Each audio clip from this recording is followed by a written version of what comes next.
Good morning बच्चों। आज हम लोग इलेक्ट्रो केमिस्ट्री का फिफ्थ लेक्चर शुरू करने जा रहे हैं और आप लोगों ने फोर्थ लेक्चर शायद व्यू कर लिया होगा, लेकिन मुझे तो जो लेक्चर व्यू देख रहा हूँ मैं तो उस रफ्तार में तो आपको लगता है कि फोर्थ लेक्चर पे आप लोग पहुँचे नहीं हैं। ठीक है, थोड़ा रफ्तार बढ़ाइए और कंसिस्टेंसी के साथ थोड़ा मेहनत कीजिए, क्योंकि हम लोग जब मेहनत कर रहे हैं, इतना मुशक्क़त करके आप लोग की क्लास भी ले रहे हैं, कोशिश भी कर रहे हैं, तो थोड़ा आप लोग को भी मेहनत करनी चाहिए। और स्कूल का कोई प्रेशर तो है नहीं, ठीक है, कोई प्रैक्टिकल नहीं, कोई असाइनमेंट नहीं। तो बच्चों थोड़ा ये जो टाइम है ना, ये बेस्ट टाइम होता है, अपने आप को यूटिलाइज़ करो, अपने एनर्जी को इस्तेमाल करो। यही आपका जो है 4-5 महीना है जो आपको अगर मेहनत कर लिया तो फाइनली आप क्या होंगे, कामयाब हो जाएंगे। चलिए, आपको याद होगा मैंने लास्ट लेक्चर फोर्थ लेक्चर में जो 4C लेक्चर था, ठीक है बच्चों, उसमें मैंने डिस्कस किया था फैक्टर गवर्निंग मोलर कंडक्टिविटी, है ना। कौन कौन से फैक्टर है जो मोलर कंडक्टिविटी को गवर्न करते हैं, जिसमें मैं आपको रिवाइज करा दूं, ठीक है। जिसमें पहला फैक्टर था नेचर ऑफ इलेक्ट्रोलाइट, दूसरा था कॉन्सेंट्रेशन ऑफ इलेक्ट्रोलाइटिक सॉल्यूशन, और तीसरा कौन सा था बच्चों, वो था टेम्परेचर, है ना। जिसमें सबसे पहले मैंने बताया था नेचर ऑफ इलेक्ट्रोलाइट में मैंने बताया था कि स्ट्रॉन्ग इलेक्ट्रोलाइट होगा तो डिसोसिएशन ज़्यादा होगा, आयंस ज़्यादा जनरेट करेंगे तो कंडक्टिविटी क्या होगी मेरे बच्चों, ज़्यादा होगी, और वीक इलेक्ट्रोलाइट में मामला उल्टा हो जाएगा। दूसरा जो सबसे इंपॉर्टेंट केस डिस्कस किया था बच्चों, और वो क्या था बच्चों, कॉन्सेंट्रेशन ऑफ इलेक्ट्रोलाइटिक सॉल्यूशन, जिसमें मैंने दो तरह का इलेक्ट्रोलाइट लिया था, एक स्ट्रॉन्ग इलेक्ट्रोलाइट लिया था, एक वीक इलेक्ट्रोलाइट लिया था, ठीक है। और दोनों के केस में मैंने कहा था कि अगर दोनों सॉल्यूशन अगर हम लें, जैसे मैंने एग्जांपल लिया था सोडियम क्लोराइड या पोटेशियम क्लोराइड ले लें, ये स्ट्रॉन्ग इलेक्ट्रोलाइट है और एसिटिक एसिड वीक इलेक्ट्रोलाइट है, दोनों का 1 मोलर सॉल्यूशन लिया था, और दोनों के अंदर हमने कंडक्टोमीटर से बारी बारी से दोनों सॉल्यूशन का मोलर कंडक्टिविटी मेज़र किया था, और हमने ये देखा था कि स्ट्रॉन्ग इलेक्ट्रोलाइट के केस में यानी KCl या NaCl के केस में मोलर कंडक्टिविटी ज़्यादा होती है, और एसिटिक एसिड की मोलर कंडक्टिविटी क्या होती है बच्चों, कम होती है। और ये होना भी चाहिए, क्यों, क्या ख्याल है आप लोग का, होना इसलिए चाहिए क्योंकि स्ट्रॉन्ग इलेक्ट्रोलाइट है, डिग्री ऑफ डिसोसिएशन ज़्यादा होगा, आयंस ज़्यादा बनेंगे, तो ऑब्वियसली चार्ज कैरियर ज़्यादा होंगे तो कंडक्टिविटी ज़्यादा हो जाएगी, ठीक। लेकिन फिर मैंने कहा था बच्चों कि उसमें हम क्या करेंगे, डाइल्यूशन करना शुरू करेंगे। पहली बार मैंने कहा था कि अगर हम 1-1 लीटर पानी दोनों में मिला दें तो दोनों के केस में क्या हो रहा था, मोलर कंडक्टिविटी की रीडिंग बढ़ रही थी, और पानी मिला रहे थे और बढ़ रही थी। क्यों, क्योंकि जब पानी मिलाते हैं तो मोलर कंडक्टिविटी की रीडिंग इसलिए बढ़ जाती है बच्चों क्योंकि नंबर ऑफ आयंस ज़्यादा जनरेट होते हैं, है ना। फिर मैंने कहा था कि स्ट्रॉन्ग इलेक्ट्रोलाइट के केस में मोलर कंडक्टिविटी की रीडिंग जा करके एक, है ना, पर्टिकुलर सिचुएशन में जाके कांस्टेंट हो जाती है, और वो इसलिए होती है क्योंकि उस वक्त 100% जो इलेक्ट्रोलाइट है वो 100% डिसोसिएट कर जाता है और आयंस जनरेशन बंद हो जाता है। आयंस जो जनरेट हो रहा था वो नया आयंस नहीं बन रहा है क्योंकि वो 100% टूट चुका है। इसलिए उस वक्त जो मोलर कंडक्टिविटी की रीडिंग आई थी, आपको याद होगा, उसको कहते थे molar conductivity at infinite dilution, और उस डाइल्यूशन को कहते थे इनफाइनाइट डाइल्यूशन कहते थे, यानी कॉन्सेंट्रेशन अप्रोचेस टू 0 हो गया था, ठीक है। उसी पे ऑन सागर इक्वेशन भी बता दिया था। फिर मैंने कहा था कि उसको ग्राफ से भी हम रिप्रेजेंट कर सकते थे, ग्राफ जो है इंटरसेप्ट कर जाता था तो एक्स्ट्रापोलेट करते थे तो इंटरसेप्ट करता था, और जिस पॉइंट पे इंटरसेप्ट करता था वो क्या कहलाता था, molar conductivity at infinite dilution for strong electrolyte. और मैंने कहा था कि स्ट्रॉन्ग इलेक्ट्रोलाइट का मोलर कंडक्टिविटी इनफाइनाइट डाइल्यूशन पे ग्राफ से निकाल सकते हैं, लेकिन मेरे बच्चों वीक एसिड के लिए molar conductivity at infinite dilution graph से नहीं निकाल सकते। क्यों, क्योंकि वो कभी भी 100% नहीं टूटता है।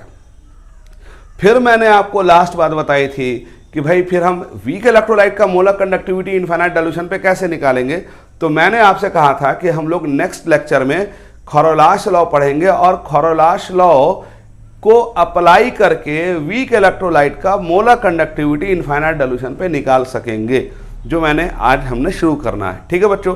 तो हम लोग शुरू करते हैं। उम्मीद करते हैं आप लोग को याद आ गया होगा, क्योंकि आप जल्दी जल्दी भूल जाते हैं, है ना। भूलते इसलिए क्योंकि पढ़ते कम हैं। और एक बात उसूल याद रखो बच्चों कि एक चीज़ को पढ़ रहे तो ऐसा नहीं कि पढ़ लिया तो याद हो गया, तो उसको बार बार रिवाइज करना पड़ता है। जब आप लगातार जिस चीज़ पर मेहनत करेंगे तो वो चीज़ क्या होती है, वो चीज़ स्ट्रांग होती है, वो चीज़ कॉन्फिडेंस जनरेट होती है। तो इसलिए आप ये ना सोचें कि एक बार सुन लिया लेक्चर, एक बार पढ़ दिया, अब है ना छोड़ो एग्ज़ाम के दिन 2 दिन पहले पढ़ेंगे, तो ऐसा ना करें, है ना। और मैंने आपको ये भी बता रखा कि इलेक्ट्रोकेमिस्ट्री का लिंक इनऑर्गेनिक में है बच्चों, तो कृपया करके अगर आप चाहते हैं थोड़ा सा नॉलेज को सही करके पढ़ें, तो नॉलेज सही से गेन करें, तो आप थोड़ा सा कॉन्सेंट्रेट कीजिएगा। अब आइए शुरू करते हैं। मैंने पहले ही लिख दिया है बोर्ड पे, बहुत मेहनत लगा है लिखने में, ठीक है। और अब हम लोग देखते हैं Kohlrausch law of independent migration of ions. Kohlrausch law क्या कहता है, पहले इसको समझ लेंगे। और हमारे साथ एक मसला क्या है, आपको ये बात ध्यान रखनी है कि हम वीक इलेक्ट्रोलाइट का मोलर कंडक्टिविटी इनफाइनाइट डाइल्यूशन पे ग्राफ से नहीं निकाल सकते थे, तो इसलिए हम लोग खौरलाश लॉ पढ़ने जा रहे हैं, क्योंकि खौरलाश लॉ को जानने के बाद हमें यह पता चल जाएगा मेरे बच्चों कि वीक इलेक्ट्रोलाइट का मोलर कंडक्टिविटी इनफाइनाइट डाइल्यूशन पे कैसे निकालते हैं। इसके अलावा और भी बहुत सारी बातें पता चलेंगी जो हम लोग बारी बारी से डिस्कस करेंगे। आइए खौरलाश लॉ क्या कहता है।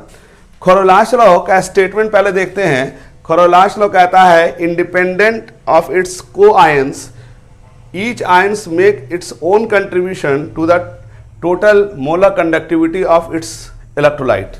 मतलब क्या हुआ कि जैसे मान लो कोई इलेक्ट्रोलाइटिक सोल्यूशन है, तो वो जो खौरलाश है वो ये कहता है कि हर कोई भी इलेक्ट्रोलाइटिक सोल्यूशन होगा तो उसमें जो आयंस होंगे, जैसे मान लो फॉर एग्जांपल एसिटिक एसिड है, एसिटिक एसिड को पानी में डाल दिया तो एसिटेट आयन बना, और क्या बनेगा बच्चों, H+ आयन, ठीक है।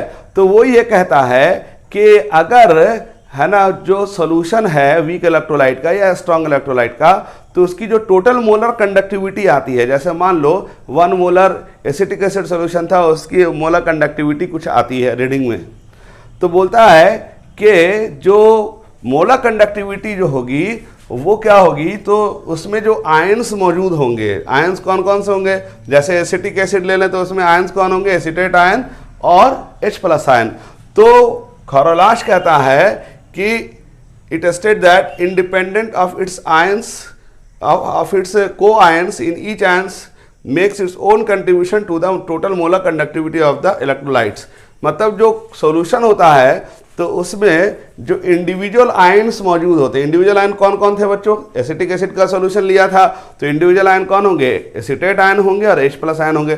तो बोलता है कि अगर कोई सॉल्यूशन इलेक्ट्रोलाइटिक सॉल्यूशन है अगर है, तो उस सॉल्यूशन का जो टोटल कंडक्टिविटी होगा, मोलर कंडक्टिविटी, वो इंडिविजुअल आयंस जो उसमें कंट्रीब्यूशन में कंडक्टिविटी में जो पार्टिसिपेट करता है, तो वो जो सॉल्यूशन होगा उसका जो कंडक्टिविटी होगा, मोलर कंडक्टिविटी, वो इंडिविजुअल आयन का अपना अपना कंट्रीब्यूशन होगा। मतलब कि जैसे एसिटिक एसिड अभी हमने लिया तो उसमें मान लो 100 मॉलिक्यूल हमने एसिटिक एसिड का लिया, तो 100 मॉलिक्यूल जब हम एसिटिक एसिड लेंगे, मान लो वो 70% डिसोसिएट कर रहा है सॉल्यूशन में, तो मान लो 70% डिसोसिएट किया तो 70% एसिटेट आयन बनेगा और 70% H+, यानी 70 एसिटेट आयन बनेगा और 70 H+ आयन बनेगा। तो बोलता है कि जो सॉल्यूशन की जो टोटल कंडक्टिविटी होगी वो क्या होगी, तो इंडिविजुअल आयन, जैसे एसिटेट आयन अकेला है तो उसके द्वारा जो कंडक्टिविटी शो की जा रही होगी, तो अगर इंडिविजुअल आयन की कंडक्टिविटी एसिटेट आयन के द्वारा जो शो की जा रही होगी और H+ आयन के द्वारा जो इंडिविजुअल कंट्रीब्यूशन होगा कंडक्टिविटी का, अगर हम उसको सम कर देंगे तो molar conductivity of strong electrolyte, of weak electrolyte या किसी भी इलेक्ट्रोलाइट का मोलर कंडक्टिविटी इनफाइनाइट डाइल्यूशन पे निकाल सकते हैं। फिर से देखो क्या लिखा हुआ, it state that independent of its को आयन, यानी को आयंस के इंडिपेंडेंट से, मतलब जैसे एसिटिक एसिड लिया तो इसमें 2 आयंस बना, कौन कौन सा बना, एसिटेट आयन और कौन सा बना बच्चों, H+ आयन। तो ये जो इंडिविजुअल आयंस है, देखो एसिटेट आयन है और H+ आयन है, तो बोलता है independent of its co ions, यानी जैसे एसिटेट आयन का अगर कंडक्टिविटी देंगे, अगर हम देखेंगे तो इसका जो को आयंस कौन है, उसके साथ कौन था, H+ आयन, तो कहता है independent of its co ions, यानी को आयंस पे कोई डिपेंडेंसी नहीं होगी, को ions each ions makes its own contribution, यानी जो हर इंडिविजुअल आयंस होता है वो अपना कंट्रीब्यूशन करता है मोलर कंडक्टिविटी में, उस टोटल सॉल्यूशन के मोलर कंडक्टिविटी में हर इंडिविजुअल आयन का अपना कंट्रीब्यूशन होता है। यानी कि अगर हम एसिटिक एसिड का अगर मोलर कंडक्टिविटी निकालना चाहते हैं तो मान लो एसिटिक एसिड 70% टूटा है और उस वक्त जो मोलर कंडक्टिविटी की रीडिंग आ रही है तो उस वक्त क्या होगा, उस टोटल मोलर कंडक्टिविटी की जो रीडिंग है उसमें हर इंडिविजुअल आयन का अपना हिस्सेदारी होगा। यानी इंडिविजुअल आयन जो होगा बच्चों वो जिम्मेदार होगा उसके मोलर कंडक्टिविटी के लिए। और इंडिविजुअल आयन का अगर मोलर कंडक्टिविटी हमको मालूम है तो हमें मालूम है कि अगर ये 70% टूटा या 80% टूटा तो अगर इंडिविजुअल आयन की कंडक्टिविटी हमको मालूम होगी अगर, तो हम क्या कर सकते हैं, टोटल आयंस को गिन लेंगे और उसको सम कर देंगे उसके मोलर कंडक्टिविटी को, तो हमें molar conductivity at infinite dilution निकल जाएगा। ठीक है, जैसे यह एक फॉर्मूला है lambda M naught is equal to lambda naught plus nu plus plus lambda naught minus और न्यू माइनस। इसका क्या मतलब होता है, जहां पर लेमडा नॉट क्या है बच्चों, lambda M not molar conductivity है एट इनफाइनाइट डाइल्यूशन। ठीक है, इनफाइनाइट डाइल्यूशन पे मोलर कंडक्टिविटी है। और लेमडा नॉट प्लस क्या है, ये लेमडा है, LAMBD है और ये लेमडा है। लेमडा मतलब गर्दन वाला लेमडा। तो लेमडा जो होगा वो इंडिविजुअल आयंस, जैसे एसिटिक एसिड में इंडिविजुअल आयन कौन थे, एसिटेट आयन, तो इंडिविजुअल आयन कौन हुए, केटायन हुए। तो केटायन की वजह से जो कंडक्टिविटी होगी, देखो मैंने डैश डैश दे दिया, मतलब मोलर कंडक्टिविटी ऑफ केटायंस है। और लेमडा नॉट माइनस क्या है, molar conductivity due to anions है।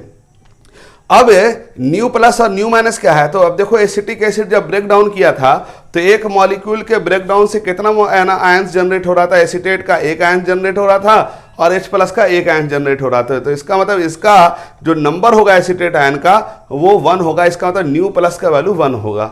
अगर H प्लस देखेंगे तो H प्लस का नंबर क्या है, एक मॉलिक्यूल से एक H प्लस गेन हो रहा है, तो इसका मतलब इसका न्यू माइनस भी 1 होगा।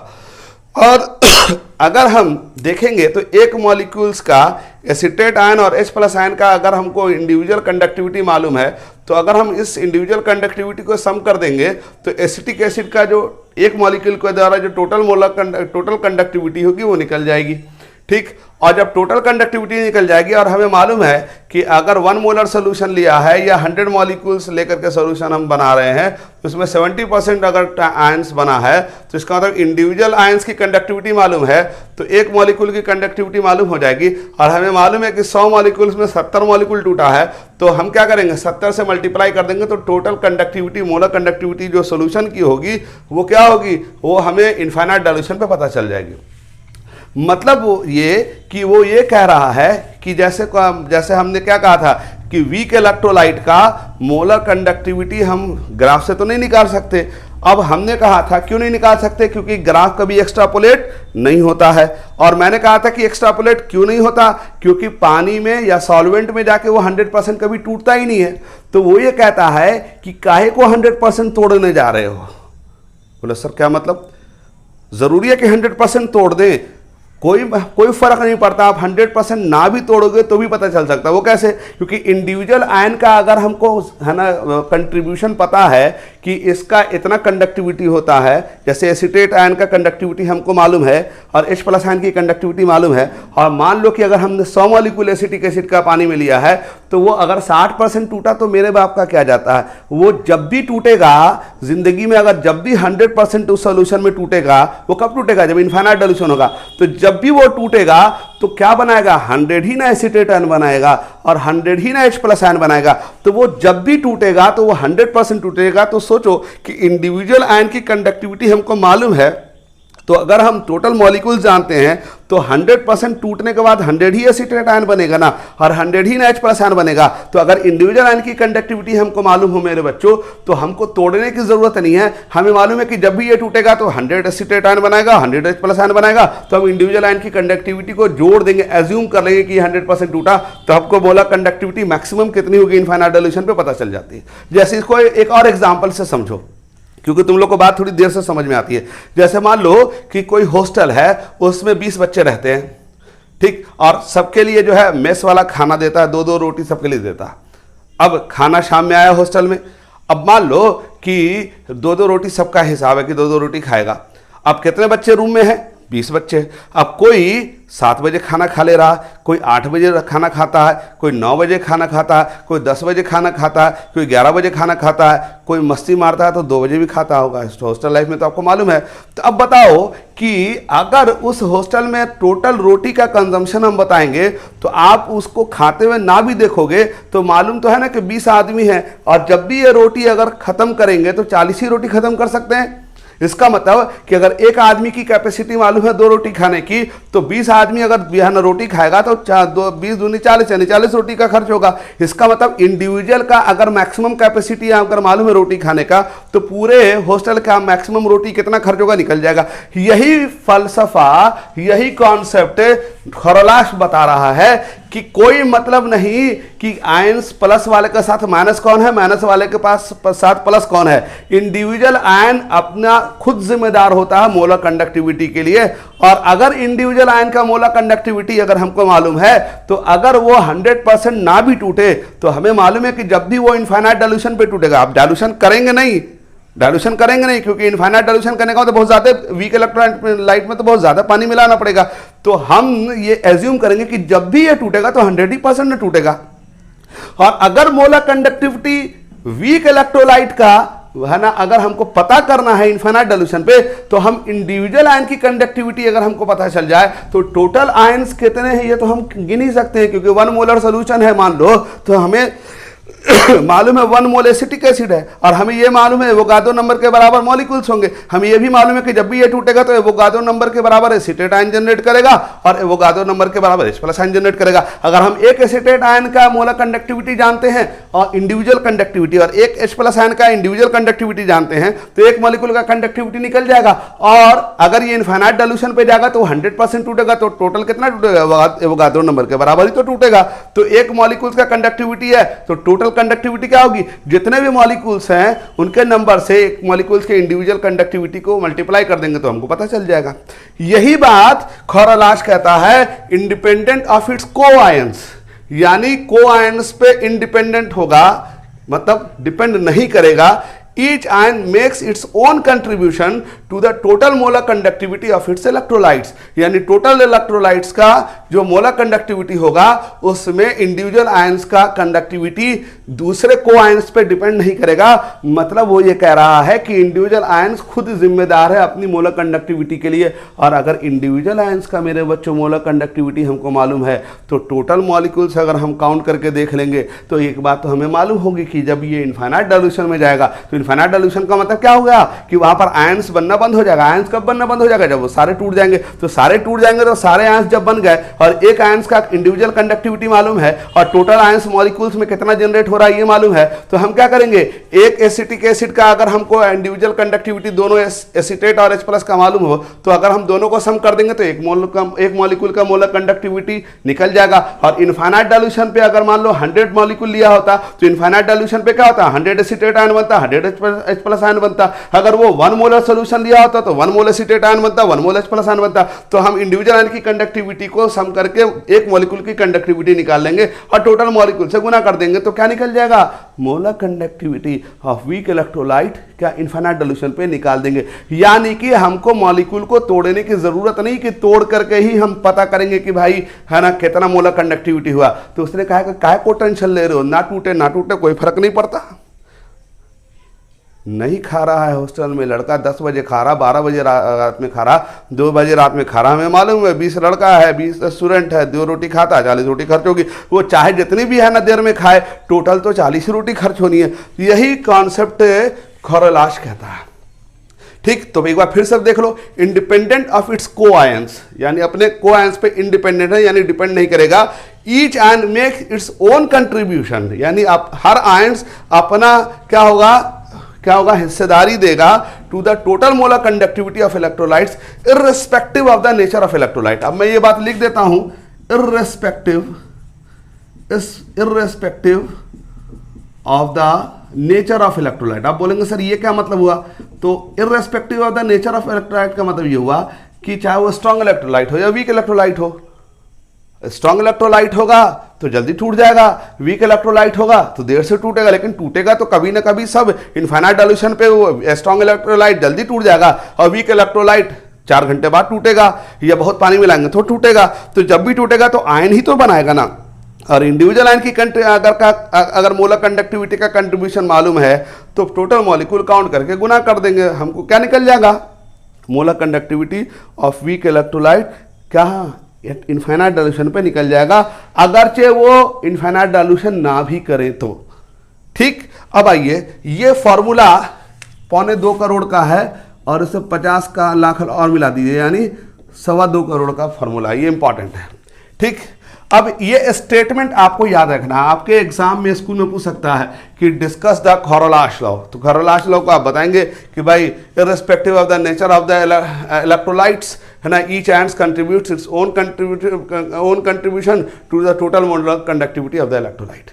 ठीक, और इस फलसफा को जब खौरलाश ने कहा कि भाई इंडिविजुअल आयन की कंडक्टिविटी है ना जो होती है वो दूसरे आयंस पे डिपेंड नहीं करती है, इसका मतलब हर आयंस की अपनी मोलर कंडक्टिविटी होती है, और मोलर कंडक्टिविटी अगर इंडिविजुअल आयंस का माने अगर हमें पता हो जाए तो टोटल मॉलिक्यूल्स अगर ना भी टूटेगा तो वो जब भी टूटेगा तो 100% टूटेगा। तो इंडिविजुअल आयन की का मोलर कंडक्टिविटी रीडिंग हम जानते होंगे, तो क्या करेंगे, इनफाइनाइट डाइल्यूशन पे कंडक्टिविटी रीडिंग पता चल जाएगी, क्योंकि इनफाइनाइट डाइल्यूशन पे वो कितना टूटेगा, 100% ही तो टूटेगा ना वो।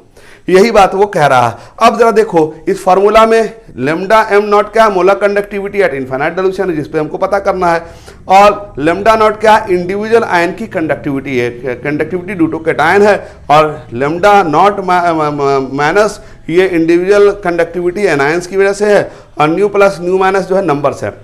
जैसे एसीटेट आयन में न्यू प्लस कितना होगा 1 और न्यू माइनस कितना होगा 1। अगर मान लो एक और एग्जांपल यहां देखो, यहां पर लिख रहा हूं मैं MgCl2, अगर नहीं दिख रहा तो देख लो, MgCl2 क्या बनाएगा, Mg2 प्लस 2Cl माइनस। तो यहां पर जो इंडिविजुअल कैटायन होगा वो तो एक ही होगा, तो इसका न्यू प्लस 1 होगा, और Cl माइनस क्योंकि 2 बना है तो इसका न्यू माइनस 2 हो जाएगा। ठीक है बच्चों, उसी तरह एक और एग्जांपल देखते हैं AlCl3, तो इसमें एल्युमिनियम 3 प्लस और 3Cl माइनस बना है, तो न्यू प्लस का नंबर 1 होगा और न्यू माइनस का नंबर 3 हो जाएगा। ठीक, अब हमने क्या किया, मोलर कंडक्टिविटी अगर MgCl2 का निकालना है इनफाइनाइट डाइल्यूशन पे, तो इंडिविजुअल मॉलिक्यूल की कंडक्टिविटी हम निकाल लें, इंडिविजुअल आयन की कंडक्टिविटी हमको मालूम है, और हम उसके नंबर से मल्टीप्लाई करके जोड़ देंगे तो एक मॉलिक्यूल की कंडक्टिविटी निकल जाएगी। और टोटल मॉलिक्यूल्स अगर हमें मालूम हो सकता है क्योंकि 1 मोलर होगा या 2 मोलर होगा, वही ना सोल्यूशन होगा, तो मॉलिक्यूल्स हम काउंट कर लेंगे, उससे गुना कर देंगे, तो हमको molar conductivity at infinite dilution निकल सकता है। ठीक है बच्चों, यही बात एग्जाम्पल में लिखी हुई है। अब यहां पर एक क्वेश्चन है, इक्विवेलेंट कंडक्टिविटी। अब बोलेंगे सर ये मोलर कंडक्टिविटी तो मालूम हो, इक्विवेलेंट कंडक्टिविटी क्या है, तो याद रखो कि जैसे आपको याद होगा मॉलिक्यूलर वेट और इक्विवेलेंट वेट में क्या फर्क था। जैसे मैंने कहा था सोडियम हाइड्रोक्साइड, इसका मॉलिक्यूलर वेट 40 और इक्विवेलेंट वेट भी 40, यानी इसकी अगर सोडियम हाइड्रोक्साइड लोगे तो इसका मोलर कंडक्टिविटी और इक्विवेलेंट कंडक्टिविटी सेम होगा।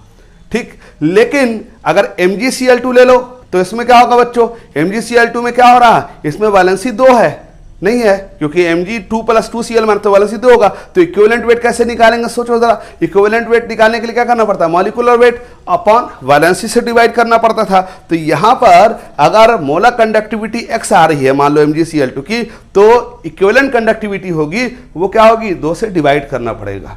यही कॉन्सेप्ट यहां पर, इक्विवेलेंट का मतलब कि वहां पर 1 ग्राम इक्विवेलेंट के हिसाब से सोचना पड़ता है। अब यहां एक सवाल देखो तो बात और अच्छी तरह से समझ में आ जाएगी। देखो equivalent conductivity at infinite dilution of sodium potassium oxalate, ये सोडियम पोटेशियम ऑक्सलेट एक कंपाउंड है। अब आप बोलेंगे सर ऑक्सलेट तो समझ में नहीं आ रहा, तो ऑक्जेलिक एसिड देखा होगा, नहीं देखा, चलो सेब खाया होगा, सेब में ऑक्जेलिक एसिड होता है, ऑक्जेलिक एसिड का फॉर्मूला मालूम है क्या, वो भी नहीं मालूम होगा। ठीक, ये है ऑक्जेलिक एसिड, डाइकार्बोक्सिलिक एसिड, इसी को ऑक्जेलिक एसिड कहते हैं। तो इसमें एक हाइड्रोजन हटा के सोडियम जोड़ दो और इधर एक हाइड्रोजन हटा के पोटेशियम जोड़ दो, ये क्या है, सोडियम पोटेशियम ऑक्सलेट है।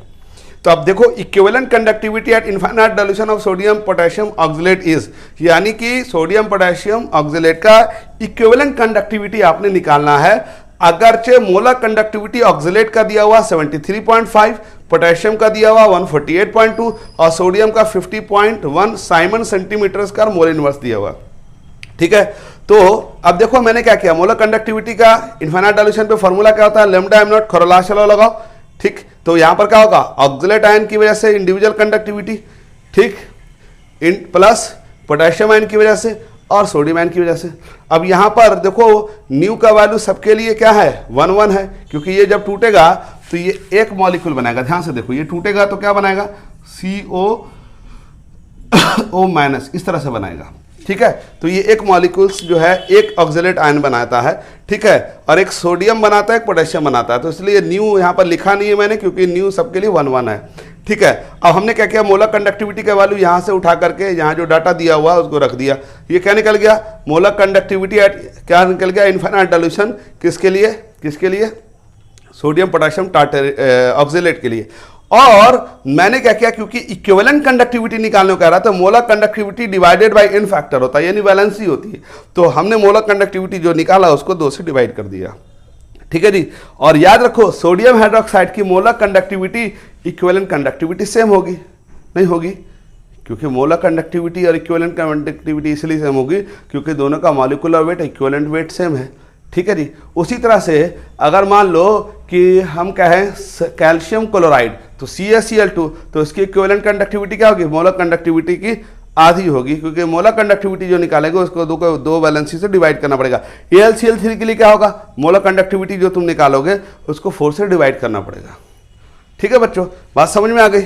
अब आइए, ये तो हमने खरोलाश लॉ ने क्या कहा, ये बात आपको समझ में अगर आ गई होगी तो ठीक, नहीं आई होगी तो किताब आपके पास होगा, और किताब नहीं होगा तो भाई नेट होगा, उसमें आप इसका डिफिनेशन अपने हिसाब से, क्योंकि मैंने जो डिफिनेशन लिखा है कई लोगों को डिफिनेशन जो है वो समझ में अगर नहीं आया होगा तो एक बार फिर से आप देख सकते हैं।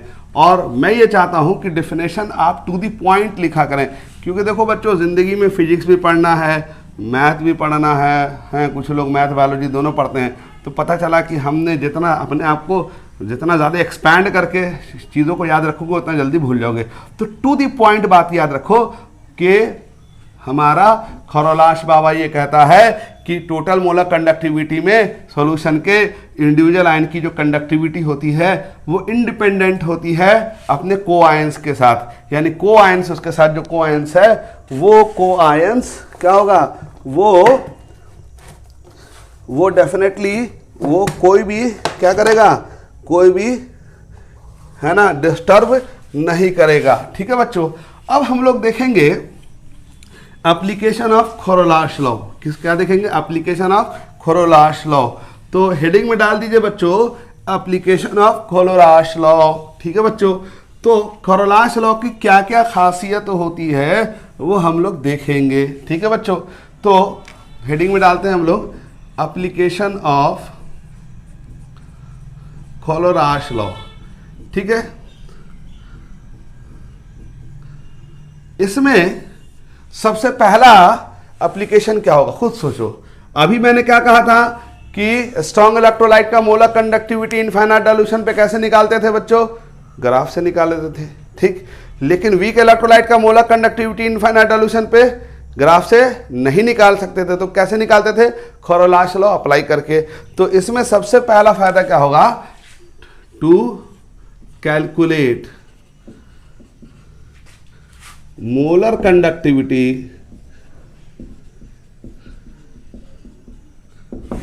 ऑफ वीक इलेक्ट्रोलाइट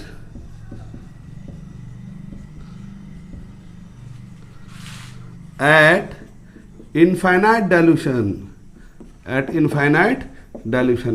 ठीक है बच्चों, इसका सबसे पहला फायदा क्या होगा कि वीक इलेक्ट्रोलाइट का मोलर कंडक्टिविटी इनफाइनाइट डाइल्यूशन पे हम लोग निकाल सकते हैं। ठीक है बच्चों, अब ये कैसे निकालेंगे इस पे मैं सवाल दूंगा, लेकिन सबसे पहले थ्योरी सारी हम क्लियर कर लेते हैं, क्योंकि जब सवाल लिखूंगा तो फिर मुझे बोर्ड पूरा मिटा करके है ना फिर से लिखना पड़ेगा। इसलिए आप लोग पहले मोटी मोटी बात समझ ले, फिर मैं सवाल देके आपको सारे एग्जाम्पल्स सारे केस स्टडी को करा दूंगा।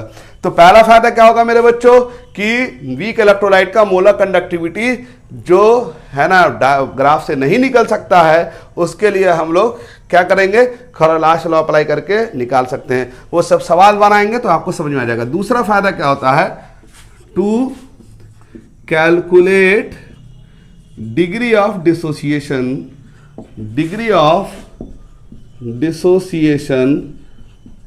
Of weak electrolyte. क्या मतलब हुआ कि अगर कोई वीक इलेक्ट्रोलाइट है तो वो कितना हद तक टूटा है, 40% टूटा, 50% टूटा, 90% टूटा, 70% टूटा, इसका भी हमको जानकारी खौरलाश लॉ लगा के निकाल सकते हैं। बोलोगे सर वो कैसे निकालेंगे? तो ये अल्फा जो है डिग्री ऑफ डिसोसिएशन है, और ये क्या होता है lambda M naught, lambda M upon lambda M naught, मतलब मोलर कंडक्टिविटी, लैम्डा एम क्या है, molar conductivity at given concentration, क्या एट गिवन कॉन्सेंट्रेशन, अगर कोई सोल्यूशन दिया हुआ उसका कॉन्सेंट्रेशन दिया होता है, मोलर कंडक्टिविटी जो होगी वो लैम्डा एम होगा, ठीक है। और लैम्डा एम नॉट भी कह सकते हैं, लैम्डा एम है ना, इन्फिनिटी भी कह सकते हैं, बताया था मैंने। अब ये क्या है, molar conductivity at infinite dilution, eight infinite dilution भी कह सकते हैं। तो अब सोचो कि अल्फा इजकल टू क्या हो जाएगा, सोचो लैम्डा एम, ठीक, और लैम्डा एम नॉट की जगह हम क्या लिख सकते हैं, लैम्डा नॉट प्लस, बोलो new plus plus lambda naught minus new minus, मतलब ये जो है उठा करके फॉर्मूला यहाँ पुट कर दिया। तो अगर molar conductivity at given concentration पे दिया हो और बोले कि इनफाइनाइट डायल्यूशन पे भी मोलर कंडक्टिविटी का रीडिंग दिया हो, अगर कोई इलेक्ट्रोलाइट है जिसका मोलर कंडक्टिविटी एक पर्टिकुलर कॉन्सेंट्रेशन पे दिया हो और उसी इलेक्ट्रोलाइट का मोलर कंडक्टिविटी इनफाइनाइट डायल्यूशन पे दिया हो, तो हम लोग अल्फा यानी डिग्री ऑफ डिसोसिएशन निकाल सकते हैं, जहाँ अल्फा क्या है, डिग्री ऑफ डिसोसिएशन है। अब इतना घबराना नहीं है बच्चों, वो जब मैं सवाल अभी बना के दिखाऊंगा आपको तो समझ में आ जाएगा। Degree of dissociation of electrolyte है ये, ठीक है बच्चों। तो दो फायदा हो गया, ठीक। अगर डायरेक्ट दिया रहेगा molar conductivity at infinite dilution तो यहां पुट कर देंगे, और ये मोलर कंडक्टिविटी क्या है, एट पर्टिकुलर कॉन्सेंट्रेशन, ये गिवन कॉन्सेंट्रेशन पे दिया रहेगा। तो अगर किसी इलेक्ट्रोलाइट का दोनों मोलर कंडक्टिविटी दिया रहा है, गिवन कॉन्सेंट्रेशन पे भी दिया रहा है और इनफाइनाइट डायल्यूशन पे भी दिया रहा है, तो आप यहाँ से अल्फा निकाल सकते हो इस तरह से। और अगर इंडिविजुअल कंडक्टिविटी सबकी अलग अलग दे दे तो आप क्या करेंगे कि ये जो है ना लैम्डा एम नॉट डायरेक्ट ना दे के इंडिविजुअल आयन की कंडक्टिविटी दे दे, तो आप इसको सम करके यहाँ पुट करेंगे तो अल्फा निकल जाएगा। दो फायदा हो गया, ठीक। अब आइए तीसरा फायदा क्या होता है, टू कैलकुलेट डिसोसिएशन कांस्टेंट। क्या डिसोसिएशन कांस्टेंट भी हम लोग निकाल सकते हैं।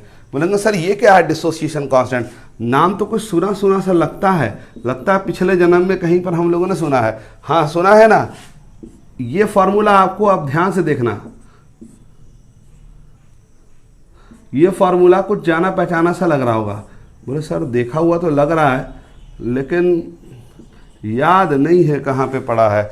याद करो 11th क्लास। बोले सर 11th की बात फिर बात कर दिया आपने, है वहाँ तो पूरा ही सन्नाटा है भाई, लेकिन फिर भी आपको पूरा 11th को याद नहीं रखना है। आपने एक चैप्टर पढ़ा था आयनिक इक्विलिब्रियम, इक्विलिब्रियम तो नाम सुना ही होगा, उसमें ये फॉर्मूला था K=C⁴ α, जहाँ K क्या है बच्चों, where K is dissociation constant, dissociation constant होता है, और इसी को आयनाइजेशन कांस्टेंट भी कहते हैं। अगर एसिड अगर होता ना तो यहाँ पर Ka आ जाता, नहीं आता एसिड के लिए K, ionisation constant of acid बोलते थे Ka, याद आ रहा होगा थोड़ा सा। अगर बेस होता तो Kb लिख देते, याद आया थोड़ा सा, है ना Kb। और अगर वाटर होता तो Kw लिख देते, नहीं। अब आइए, अब बोलेंगे सर ये कैसे निकलेगा, तो डिसोसिएशन कांस्टेंट निकालने का सिंपल फॉर्मूला C⁴ α। अब देखो ध्यान से, C कॉन्सेंट्रेशन ऑफ सोल्यूशन है, ठीक। अल्फा यहां से निकलेगा, कहां से निकलेगा मोरेलाल, यहां से, और ये वही अल्फा है, ये दोनों अल्फा वही चीज है। तो आपको क्या निकल जाएगा, सॉल्ट का क्या निकलेगा, डिसोसिएशन कांस्टेंट निकल जाएगा। तो कभी भी K तभी निकल सकता है जब अल्फा मालूम हो, और अल्फा तभी निकल सकता है जब लैम्डा एम नॉट मालूम हो। और लैम्डा एम नॉट अगर डायरेक्ट दिया है तो भी निकल जाएगा, और अगर डायरेक्ट नहीं दिया हुआ है तो आपको खौरलाश लॉ लगाना पड़ेगा। लेकिन एक बात और किडनी में लगा के देखो, ये लैम्डा एम जो था मोलर कंडक्टिविटी था, याद करो। तो अगर ये डायरेक्ट दे दे और ये भी डायरेक्ट दे दे तो धाए से निकल जाएगा, लेकिन अगर ये डायरेक्ट ना दे के इंडिविजुअल आयन की कंडक्टिविटी दे दे तो फिर आपको धाए से नहीं निकलेगा, पहले धाए से धोई करना पड़ेगा, आई मीन खौरलाश लॉ लगाना पड़ेगा। अब इसके अलावा वो क्या करेगा कि लैम्डा एम भी ना दे कभी, बोले सर लैम्डा एम ना दे, तो लैम्डा एम ना देगा तो क्या क्या करेगा भाई, तो याद करो मेरे लाल, इससे पहले वाले लेक्चर में पढ़ाया था कप्पा इंटू 1000 अपॉन एम, याद आया है ना, kappa. I am not talking about किसी विलन के बारे में नहीं बोल रहा हूँ, कप्पा कोई विलन का नाम नहीं है। कप्पा क्या था याद करो, स्पेसिफिक कंडक्टिविटी था, याद है ना, और वो क्या था, kappa equal to 1 upon rho, और याद करो कप्पा इक्वल टू क्या था, जी, बताया था ना मैंने, कंडक्टेंस जी इंटू जी स्टार। तो हम लोग लैम्डा एम यहां से भी निकाल सकते हैं। तो अगर डायरेक्ट दिया हुआ है तो बल्ले बल्ले हो जाएगी, कोई मसला नहीं होगा। ये भी डायरेक्ट दिया हुआ तो भी मुस्कुरा के हम ध्यान से अल्फा निकाल देंगे। अगर ये डायरेक्ट नहीं दिया हुआ है तो यहाँ से दे देगा, बोल देगा specific conductance of the solution is this, concentration molarity दिया रहेगा, तो ये लैम्डा एम यहाँ से निकाल के यहाँ पुट करोगे, और ये डायरेक्ट दे दिया तब तो काम चल जाएगा। अगर ये नहीं दिया हुआ तो इंडिविजुअल आयन की कंडक्टिविटी दिया हुआ यहाँ निकाल देंगे। ठीक है बच्चों, बात समझ में आ रही है। तो ये 3 फायदा हुआ। पहला फायदा क्या बोलो बच्चों बताओ, पहला वीक इलेक्ट्रोलाइट का मोलर कंडक्टिविटी इनफाइनाइट डाइल्यूशन पे हम लोग निकाल सकते हैं खौरला शोरा लगा के, पहला फायदा। और वो भी मैं सवाल जब बना के दिखाऊंगा तो आपको समझ में आ जाएगा, बस सर इतना हल्का बात है, तो यही होता ही है भाई। कॉन्सेप्ट क्लियर हो जाए तो फिर दिक्कत कहाँ है। सबसे बड़ा मसला क्या है कि कॉन्सेप्ट क्लियर होना चाहिए और चीज़ें याद रहनी चाहिए। अब वो दोनों काम आपको करना पड़ता है, एक तो कॉन्सेप्ट क्लियर करना, तो कॉन्सेप्ट के लिए तो मैं हूँ ना, क्लियर करा रहा हूँ। याद रखने का काम ये मेरा नहीं हो सकता, ये आप ही का होगा। और वो आप जब 2-3 बार लिखेंगे, प्रैक्टिस करेंगे, 2-4 सवाल बनाएंगे, किडनी पे जोर देंगे, तब समझ में आ जाएगा। अब आइए चौथा फायदा, टू कैलकुलेट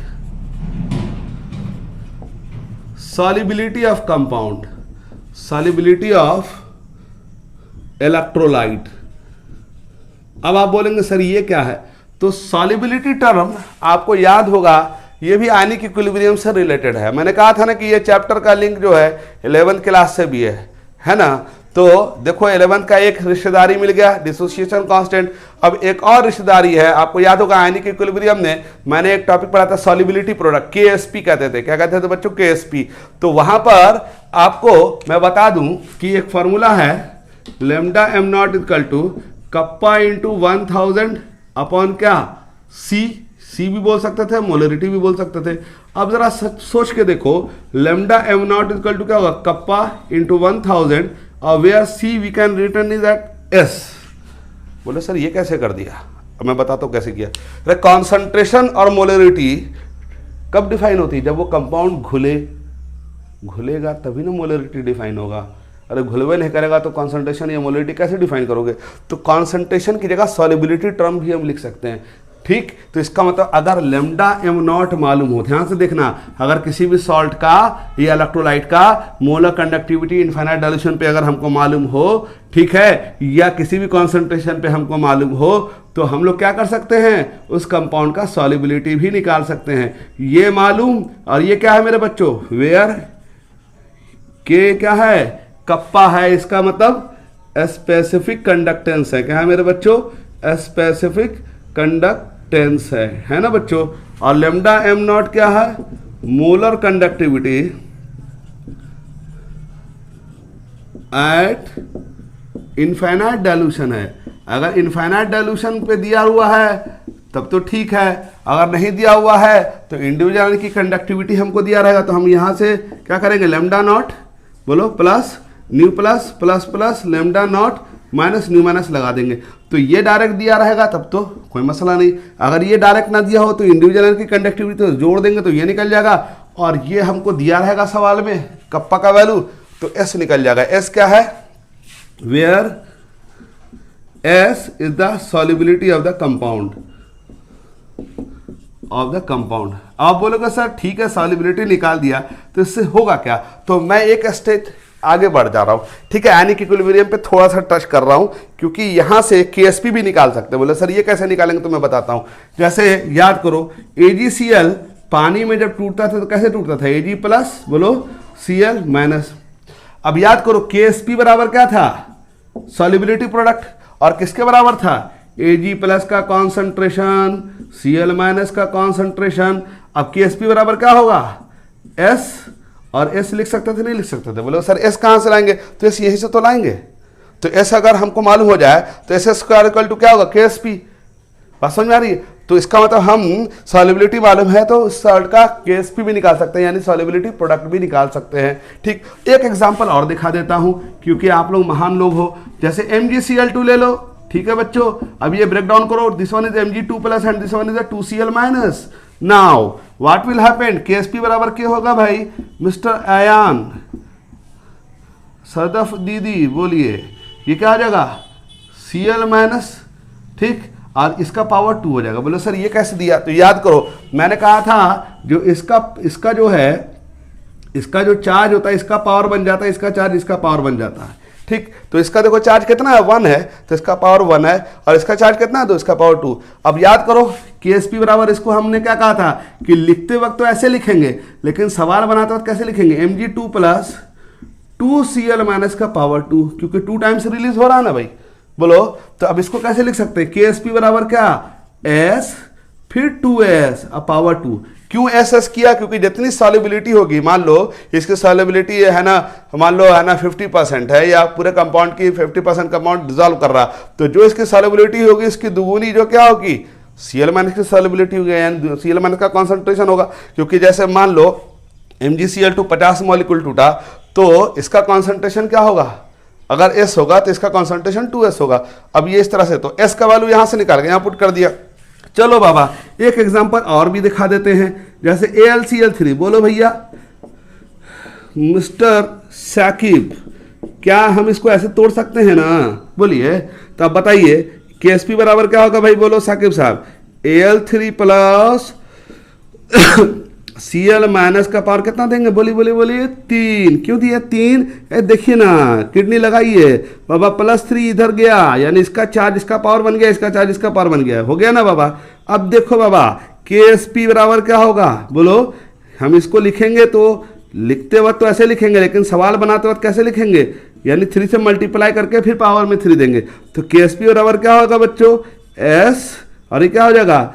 3S का पावर 3। ये S यहां से निकाल के यहां पुट कर दो, KSP निकल जाएगा। ठीक है बच्चों, क्लियर है? एक एग्जांपल और भी देख लो, शायद कि बुद्धि खुल जाए तुम लोग की।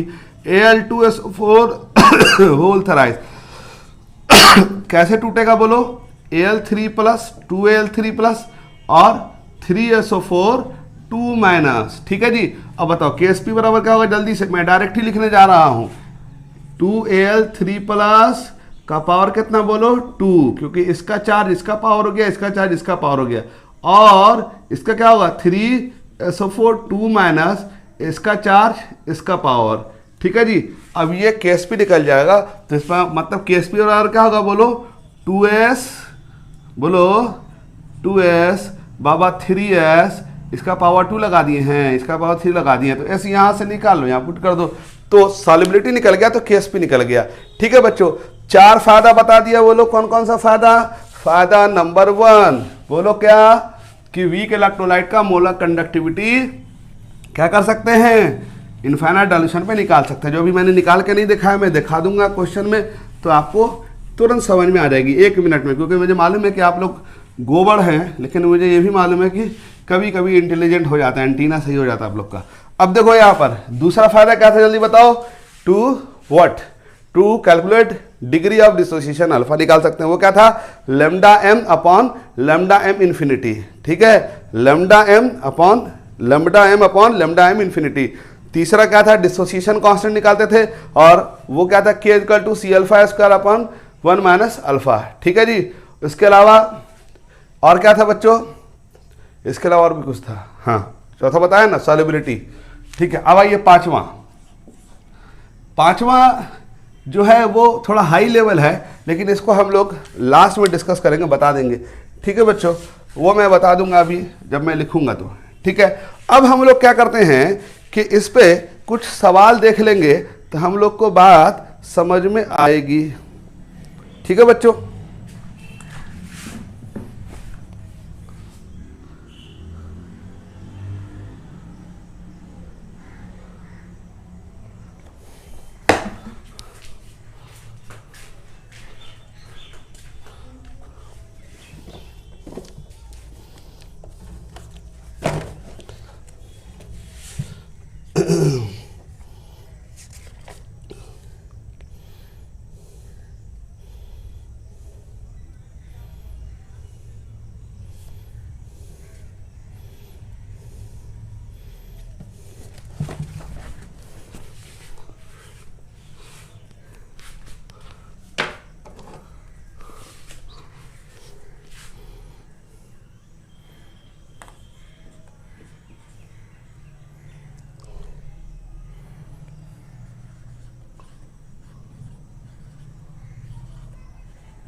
संडे है, यूपीआई खुला रहता है संडे को।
यार ऐसे बंद कर करके कि अपनी बोर्ड मातुका के साथ आप स्कूल आ रहे हैं, तो क्लास करने आए हैं भाई।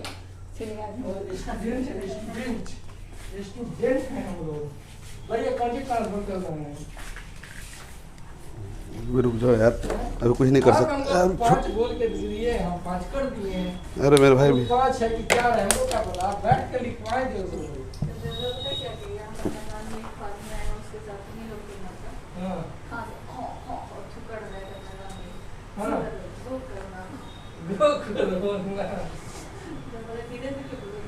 जोर से बोलकर फटाक से दरवाजा बंद कर, तो डर भी लगे कि नहीं आता था, लाठी डंडा लेके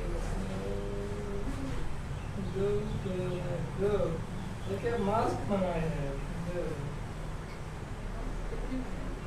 फिल्टर वाला है, छोटे पे की तरह लगाए ना मैचिंग मास्क, काला पैंट, कुर्ता पैंट, कैप, काली टोपी, काला कुर्ता, काला मास्क। यही अरबपति आ रही है, हम लोग किसी के पति नहीं है, जैसे उनके ऐसा लगा लेंगे।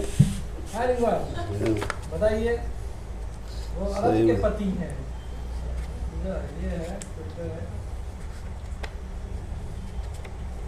डब्बू से वाला ना मास्क, हाँ? घर का मास्क, क्या घर में मास्क, गंजी का बना ले फाड़ के, मोदी जी की तरह बना लो। अच्छा यार, ये तो सारा छिपके बना रहा है।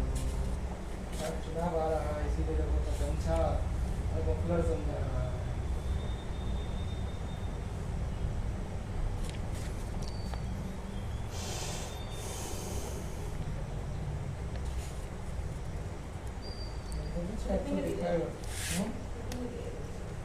300 का 300 का दिया दूसरा मास्क तो इसमें क्या चीज़ है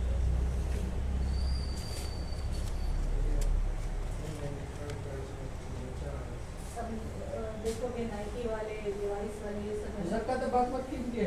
सब मास्क एक निकाल एक कंपनी है एलेम्बिक का एमआर ला करके दिया, मास्क दिया है हॉस्पिटल वाले को, हॉस्पिटल का मैनेजर है उसी को, कलरफुल।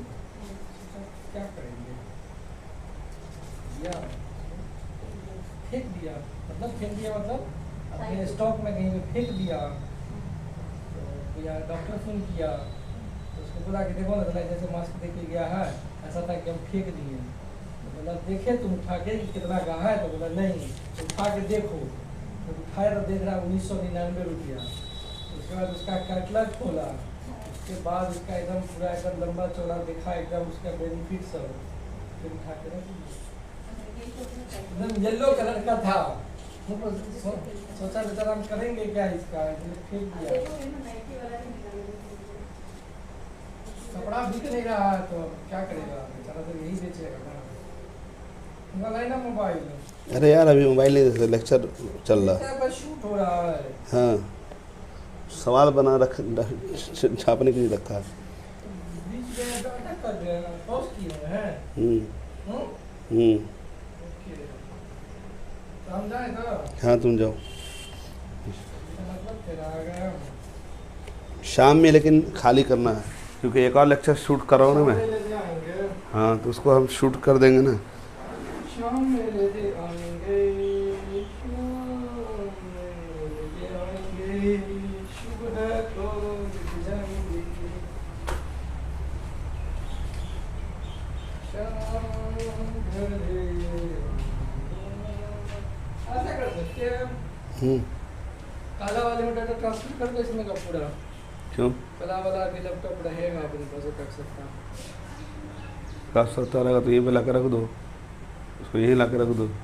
हाँ तो इसमें का भी डाटा उसमें ट्रांसफर करके दे दें। नहीं तो ज़रूरत है हाँ उसको।